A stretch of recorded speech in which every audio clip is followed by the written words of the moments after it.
퇴직 후엔 시골 내려가서 농사 짓고 살 거야. 많은 사람들이 한 번쯤 이런 말을 합니다. 도시에 필요한 삶을 내려놓고 자연 속에서 여유롭게 지내는 노후를 꿈꾸는 것이죠. 그런데 그 꿈이 실제로는 얼마나 다른 현실을 품고 있는지 아시나요? 오늘은 한 60대 은퇴자의 이야기를 들어보려 합니다. 대기업에서 30년을 근무하고 퇴직금과 퇴직 전 모은 돈을 합쳐 약 4억 원을 들고 귀농을 결심한 분입니다. 그는 이제는 자연과 함께 돈 걱정 없이 살 수 있겠지라며 강원도의 한 작은 마을로 내려갔습니다. 그의 첫 번째 계획은 단순했습니다. 농가주택을 하나 사고 텃밭을 가꾸며 자급자족에 가까운 삶을 사는 것. 도시 아파트를 팔고 남은 돈으로 약 200평짜리 땅을 샀고 낡은 시골집을 리모델링했습니다. 그러나 바로 그 순간부터 인생의 또 다른 현실이 시작됐습니다. 시골집보다 더 무서운 건 바로 땅이었습니다. 처음에는 농지 하나쯤 있으면 나중에 자산이 될 수도 있지라고 생각했지만 그 땅이 그의 재정을 조금씩 갉아먹기 시작했습니다. 비가 조금만 많이 와도 배수가 안 되고 도로와의 진입이 불편해 트럭이 들어오지 못했습니다. 도로 점용 허가, 배수공사, 경사면, 보강 등 예상치 못한 비용이 연이어 터졌습니다. 처음엔 500만 원이면 될 줄 알았던 문제가 결국 2천만 원이 넘게 들었습니다. 하지만 더 큰 문제는 법이었습니다. 그가 산 땅 일부가 농업진흥구역에 속해 있어서 정식 건축 허가를 내기 어렵다는 사실을 뒤늦게 알게 된 겁니다. 전원주택처럼 꾸미려던 계획은 허공에 사라졌고 이미 시작된 리모델링 공사는 중단됐습니다. 행정 절차를 밟기 위해 읍사무소, 군청, 농지위원회까지 수차례 발을 들락날락했지만 규정은 단호했습니다. 그 땅엔 주거용 건축물을 지을 수 없습니다. 결국 그는 자신의 집이 아니라 창고로만 등록된 건물에서 살아야 했습니다. 이런 행정 문제보다 더 큰 건 사람의 관계였습니다. 도시에서는 돈으로 해결되는 일이, 시골에서는 사람을 통해서만 해결되는 일이 많았습니다. 도로 포장이나 농기계 빌림, 심지어 겨울철 제설까지 모두 이웃의 도움 없이는 불가능했습니다. 하지만 외지인으로 내려온 그는 그 마을 사람이 아니었다는 이유로 여러 번 벽에 부딪혔습니다. 처음엔 인사를 해도 시큰둥한 반응, 농기계를 빌리려 해도 그건 마을 사람들끼리만 쓰는 거야 라는 답을 듣곤 했습니다.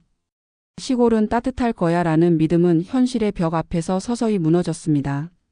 2년 차가 되었을 무렵 그는 한겨울 새벽에 눈을 치우다가 문득 생각했다고 합니다. 도시에서는 일하느라 힘들었지만 그래도 예측 가능한 세상이었는데 여긴 너무 낯설고 너무 불확실하다. 그의 목소리에는 후회와 체념이 섞여 있었습니다. 귀농은 삶의 리셋이라기보다 또 다른 직업의 시작이었습니다. 도시에서 쌓은 경력은 시골에서 아무 소용이 없었고 땅은 돈이 아니라 관리 비용으로 변했습니다. 그리고 고립된 생활은 예상보다 훨씬 더 큰 외로움을 가져왔습니다. 도시에선 커피 한 잔 마실 친구라도 있었지만 시골에서는 한 달이 지나도 사람을 한 번 보기 어려웠습니다. 그는 결국 2년 만에 도시로 돌아왔습니다. 하지만 그 과정에서도 또 다른 문제가 남았습니다.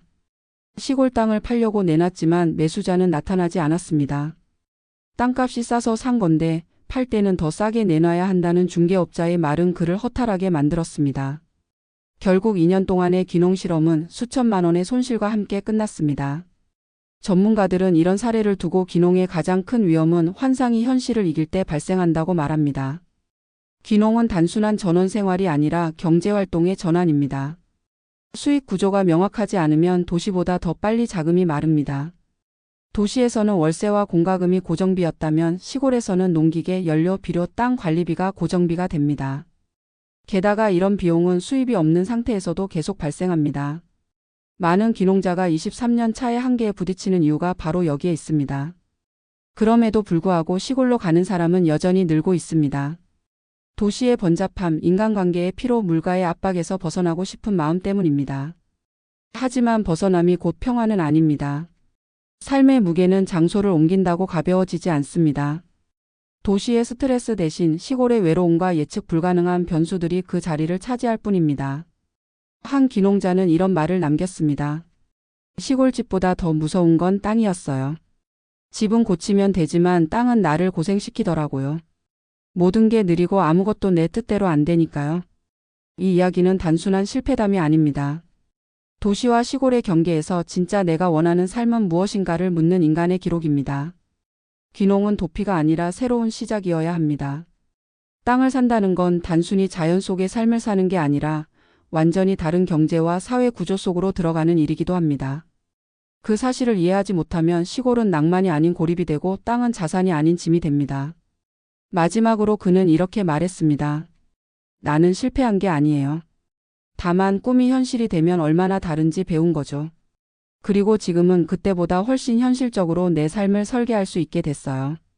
귀농이든 귀촌이든 노후의 새로운 실험은 누구에게나 필요합니다. 하지만 그 실험이 성공하려면 감정이 아니라 계산이 먼저여야 합니다. 감성으로 시작한 귀농이 실패로 끝나지 않으려면 땅보다 더 단단한 현실 감각이 필요합니다. 퇴직 후 귀농을 꿈꾸는 사람들은 대부분 도시의 피로와 경쟁에서 벗어나고 싶다는 마음을 품고 있다.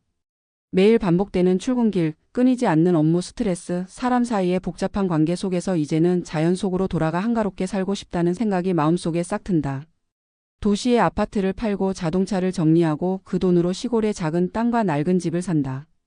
그리고 그곳에서의 새로운 인생을 그린다. 그러나 많은 사람들은 정작 그 땅 위에서 자신이 어떤 현실을 마주하게 될지 모른 채 출발한다. 땅은 그저 평화로운 자연의 일부가 아니라 경제적, 행정적, 심리적 변수의 집합체이기 때문이다. 귀농 2년 차 씨는 대기업에서 은퇴 후 강원도의 한 시골 마을로 내려갔다. 퇴직금과 저축을 합쳐 약 4억 원을 들고 내려왔고 그중 절반을 땅과 집에 투자했다. 그는 도시의 스트레스 대신 자연 속의 자유를 기대했다. 하지만 시간이 지나면서 그 땅은 그에게 안정이 아닌 불안을 안겨줬다. 비가 오면 물이 고이고 농지와 도로의 경계 문제로 관공서를 수차례 오가야 했다. 그는 처음엔 단순히 땅을 사서 집을 짓는 일이라고 생각했지만 실제로는 행정 절차와 법적 규제의 미로에 빠져들었다. 농업진흥구역으로 묶인 땅에는 주거용 건축 허가가 나오지 않았고 결국 창고로만 등록된 공간에서 살아야 했다. 도시에서라면 전문가를 불러 해결할 수 있었을 문제들이 시골에서는 모두 본인의 몫이 됐다. 수도가 얼면 직접 파이프를 교체해야 했고 전기 문제가 생기면 전기기사를 수소문해야 했다. 교통이 불편해 자재 하나를 들이기 위해 하루 종일 걸리는 일도 많았다. 하지만 진짜 어려움은 그런 물리적 불편보다 사람의 관계였다. 그는 마을의 이방인이었다. 오랜 세월을 함께 살아온 주민들 사이에 낯선 이의 자리는 쉽게 만들어지지 않았다. 처음엔 인사도 잘하고 마을 행사에도 참여하려 했지만 미묘한 거리감이 늘 따라다녔다. 농기계를 빌리려 하면 이미 다른 이들이 예약해두었고 마을 회관에 나가면 서울서 온 사람이라는 꼬리표가 붙었다.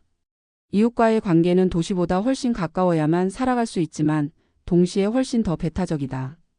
시골에서의 삶은 인간관계가 곧 생존 조건이 된다. 도시의 돈과 기술은 통하지 않는다. 물을 끌어올리는 방법, 비닐하우스의 환기 요령, 겨울에 난방비를 줄이는 방식 모두 경험의 영역이다. 그런 경험은 오랜 세월을 살아온 사람들에게는 상식이지만 새로 온 사람에게는 하나하나 배우고 넘어야 할 과제다. 결국 그는 어느 날 깨달았다. 자신이 산 것은 평화로운 시골이 아니라 전혀 다른 생태계라는 사실이었다. 시골의 땅은 단순히 부동산이 아니라 관리의 대상이다. 풀은 여름마다 끝없이 자라고 배수는 장마철마다 터진다. 관리하지 않으면 땅은 금세 황폐해지고 농지로 유지하기 위해서는 꾸준히 노동이 필요하다. 이 모든 것이 귀농 초기에 예상하지 못한 비용으로 돌아온다. 도시의 월세는 정해진 금액이지만 시골의 지출은 계절과 날씨, 사람에 따라 달라진다. 비료값이 오르면 농사비용이 늘고 기계가 고장나면 바로 수백만 원이 나간다. 게다가 수입은 일정하지 않다. 농사를 잘 지어도 판로를 찾지 못하면 소득은 0원이다. 도시에서 퇴직 후 고정적인 연금과 이자 수익에 익숙했던 사람에게 이 불확실성은 큰 불안으로 다가온다. 귀농은 자연과 함께하는 여유로운 삶이 아니라 새로운 형태의 경제활동이다. 도시에서의 노동이 회의실과 컴퓨터 앞에서 이루어졌다면 시골의 노동은 몸과 시간으로 이루어진다. 단순히 쉬기 위해 간다면 시골은 오히려 더 피곤한 곳이 된다. 일은 줄었는데 고생은 늘어난다는 말을 귀농 2년 차가 흔히 한다. 그리고 그런 피로는 시간이 지나면 외로움으로 바뀐다. 아침에 눈을 떠도 마를 걸 이웃이 없고 마을까지 걸어서 30분, 카페 하나 없는 환경에서 하루를 보내다 보면 사람의 존재가 그립다. 도시에서는 사람의 과잉이 필요였지만 시골에서는 사람의 부재가 고통이 된다. 심리 전문가들은 은퇴자들의 귀농 실패 원인 중 가장 큰 부분을 고립감에서 찾는다. 도시의 인간관계가 얕았다고 느껴도 최소한 누군가와 연결되어 있다는 감각은 있었다. 그러나 시골에서는 그마저 사라진다. 은퇴자들이 귀농 후 23년 사이에 도시로 다시 돌아오는 이유는 대부분 인간관계와 정서적 고립 때문이다. 돈의 문제는 다시 벌 수 있지만 외로움은 견디기 어렵기 때문이다. 그렇다면 귀농이 모두 실패로 끝나는 것은 아니다. 철저히 준비하고 자신이 원하는 삶의 방식을 명확히 아는 사람들은 오히려 성공적으로 정착한다. 그들은 땅을 투자 대상이 아닌 생활의 기반으로 본다. 그리고 농사나 가공품 판매, 체험 프로그램 등 구체적인 수익 모델을 미리 만들어 놓는다. 또 중요한 것은 속도다. 도시에서 하던 일처럼 한 번에 완성하려 하지 않고 작은 단계를 밟아가며 삶을 조정한다. 귀농의 성공은 재산보다 적응력에서 비롯된다. 자연의 변화에 순응할 수 있는 사람, 이웃의 문화를 존중할 수 있는 사람, 고립을 견디며 자기만의 리듬을 찾는 사람만이 시골에서 오래 버틴다.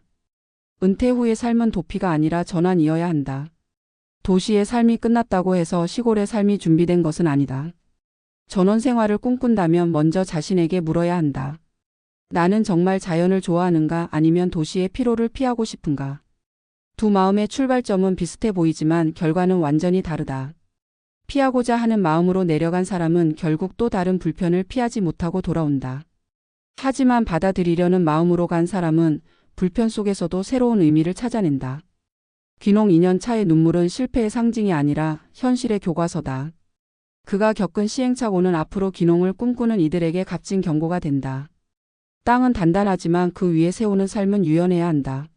준비 없이 내려가면 땅은 사람을 삼키고 철저히 준비한 사람에게만 땅은 비로소 집이 된다. 퇴직 후 삶의 선택에는 정답이 없다. 다만 분명한 것은 어떤 길을 가든 현실 감각을 잃지 말아야 한다는 점이다. 도시를 떠난다고 고통이 사라지지 않고 시골에 산다고 마음이 평화로워지지 않는다.